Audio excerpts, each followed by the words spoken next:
Assalamualaikum warahmatullahi wabarakatuh. Perkenalkan, nama saya Yovela Fauvila. Saya mahasiswa dari Stikes Mercu Bakti Jaya Padang. Baiklah, di sini saya akan menjelaskan tentang promosi kesehatan tentang penyalahgunaan nafza dan pencegahannya.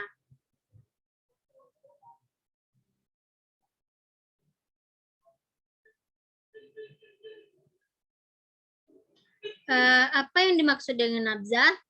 Nafza adalah singkatan dari narkotika, psikotropika, dan zat aktif lainnya, yang merupakan bahan atau zat yang dapat mempengaruhi kondisi kejiwaan atau psikologi seseorang, yaitu pikiran, perasaan, dan perilaku.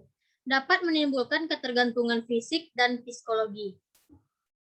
Penggolongan nafza dibagi menjadi dua, yaitu ada jenis dan efeknya. Untuk berdasarkan jenis, yang pertama ada narkotika, zat yang menimbulkan penurunan atau perubahan kesadaran, hilangnya rasa, mengurangi dan menghilangkan rasa nyeri, dan dapat ketergantungan. Contohnya seperti putau, kokain, dan ganja.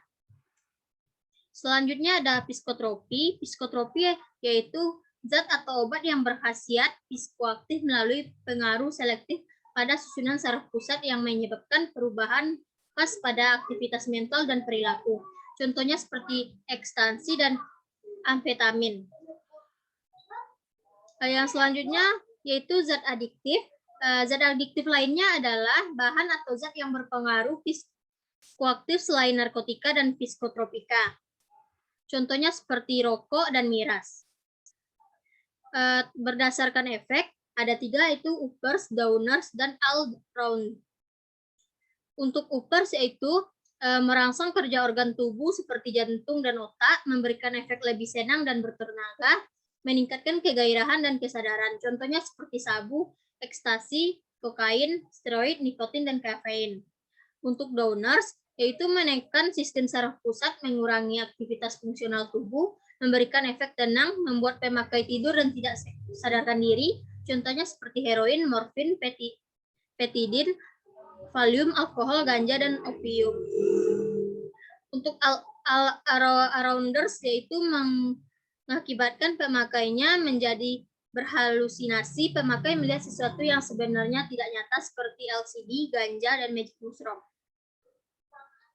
Apa itu penyalahgunaan nafza dan ketergantungan? Penyalahgunaan nafza adalah suatu pola perilaku di mana seseorang menggunakan obat-obatan golongan narkotika, psikotropika, dan zat adiktif yang tidak sesuai fungsinya. Penyalahgunaan nafza terjadi karena adanya rasa ingin tahu yang tinggi, yang kemudian menjadi kebiasaan. Selain itu, penyalahgunaan nafza pada diri seseorang juga bisa dipicu oleh masalah dalam hidupnya atau berteman dengan pencandu nafza. Ketergantungan nafza adalah keadaan di mana telah terjadi ketergantungan fisik, psikis, sehingga tubuh memerlukan jumlah nafza yang semakin bertambah. Apabila pemakaiannya dikurangi atau diberhentikan, maka akan timbul gejala putus obat. Jika tidak dihentikan, penyalahgunaan nafza dapat menyebabkan kecanduan. Ketika kecanduan yang dialami juga tidak mendapat penanganan, hal itu berpotensi menyebabkan kematian akibat overdosis. Penanganan untuk penyalahgunaan nafza, terutama yang sudah mencapai fase kecanduan, akan lebih baik dilakukan segera dengan mengajukan rehabilitasi atau kemauan dan kehendak sendiri. Pasien yang telah mengalami kecanduan nafza tidak akan terjerat tindak pidana. 4 kelas obat yang sering disalahgunakan. Yang pertama, halusinogen seperti LCD, penisilin, dan ekstasi. Efek yang dapat ditimbulkan dari penyalahgunaan obat halusinogen beragam, diantaranya halusinasi, tremor, dan mudah berganti emosi. Yang kedua, depresan seperti diazepam, alprazolam, clonazepam, dan ganja. Efek yang ditimbulkan dari penyalahgunaan obat depresan adalah sensasi rileks dan mengalihkan stres akibat suatu pikiran.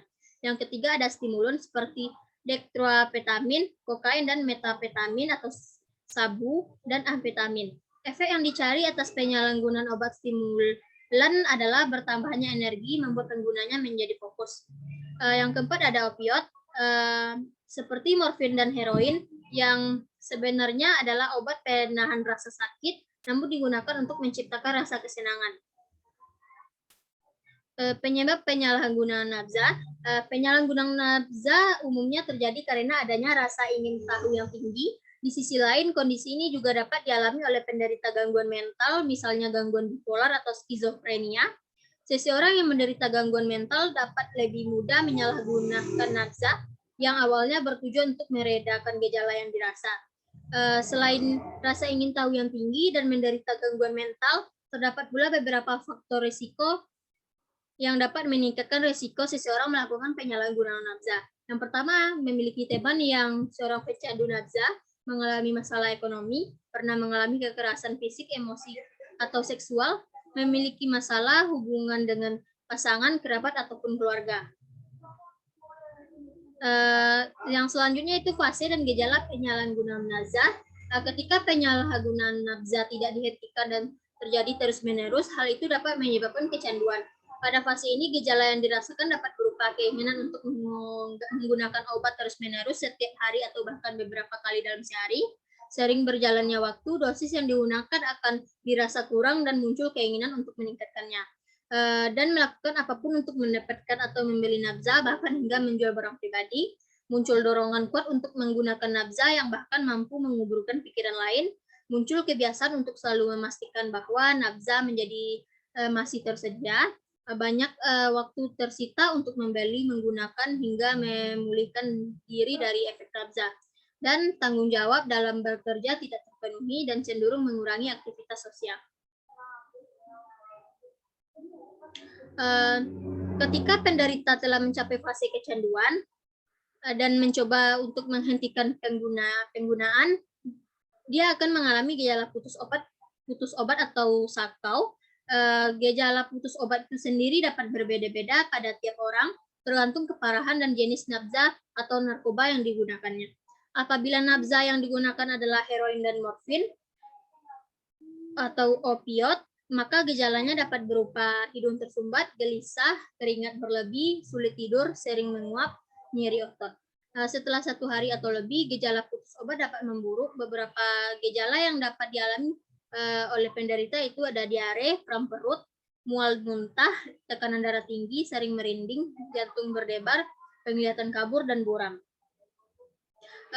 Dan selanjutnya, apabila nafza yang disalahgunakan adalah kokain, maka gejala putus obat yang dirasakan dapat berbeda, antara lain depresi, gelisah, tubuh terasa lelah, badan terasa lelah, lesu, nafsu makan meningkat, mengalami mimpi buruk dan terasa sangat nyata, lambat dalam beraktivitas. Fase kecanduan terhadap penyalahgunaan nafza yang dibiarkan dapat bahkan dosisnya yang terus meningkat berpotensi menyebabkan kematian akibat overdosis.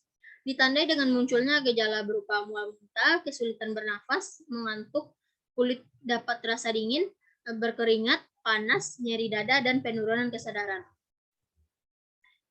Untuk dampak dari penyalahgunaan narkoba bagi organ tubuh, yang pertama otak, terjadinya gangguan konsentrasi, penurunan daya ingat, proses berpikir, dan berperilaku.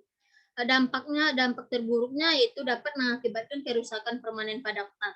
Untuk yang selanjutnya, jantung, memacu denyut jantung di atas normal. Dampak buruknya itu dapat mengakibatkan pecahnya pembuluh darah pada jantung hingga menyebabkan kematian. Selanjutnya ada mata, pupil mata melebar sehingga menyebabkan insomnia. Selain itu dapat terjadi gangguan persepsi penglihatan dan kecepatan reaksi yang berakibat pada terjadinya kecelakaan. Yang selanjutnya ada rongga mulut. Rongga mulut yaitu mulut terasa kering dan serta kaku pada pangkal lidah dan otot-otot rahang. Selain itu dapat mengakibatkan luka pada lidah dan bibir. Yang terakhir yaitu ada hati, yaitu melemahkan aktivitas sel-sel hati yang mengakibatkan terjadinya gangguan fungsi hati. Untuk dampak dari nafza itu ada 3, ada fisik, sosial, dan psikis. Yang pertama fisik itu sakit kepala, mual, sulit tidur, gangguan pada sistem saraf, gangguan pada jantung, tertular penyakit hepatitis dan HIV/AIDS, overdosis yang bisa menyebabkan kematian. Yang kedua itu sosial, menjadi antisosial dan acuh tak acuh. Hubungan dengan keluarga menjadi tidak harmonis, dikucilkan masyarakat, pendidikan terganggu, masa depan suram. Untuk psikisnya itu lamban kerja, sering gelisah hingga kepercayaan diri hilang, penghayal, penuh curiga, tingkah laku brutal, perasaan kesal dan tertekan, menyakiti diri dan bunuh diri. Selanjutnya, apa yang harus dilakukan agar tidak terjadi narkoba? Yang pertama ada tahap pencegahan narkotika, yaitu ada individual level, family level, per level, social and community level, dan school level. Untuk pencegahannya sendiri yaitu kita harus meningkatkan imun dan takwa, memperhatikan teman bergaul dan selalu waspada, pendewasaan kepribadian, meningkatkan pengembangan diri dan kemampuan mengatasi masalah, meningkatkan kepercayaan diri, hindari kebiasaan merokok, selektif dalam memilih makanan dan minuman, menghindari diri dari lingkungan yang tidak tepat, mengetahui fakta tentang narkoba termasuk akibat yang ditimbulkan oleh barang haram tersebut. Yang selanjutnya itu membentuk kelompok-kelompok kecil yang saling mengingatkan. Selanjutnya, apa yang harus dilakukan jika teman kita memiliki tanda-tanda sebagai pecandu narkoba?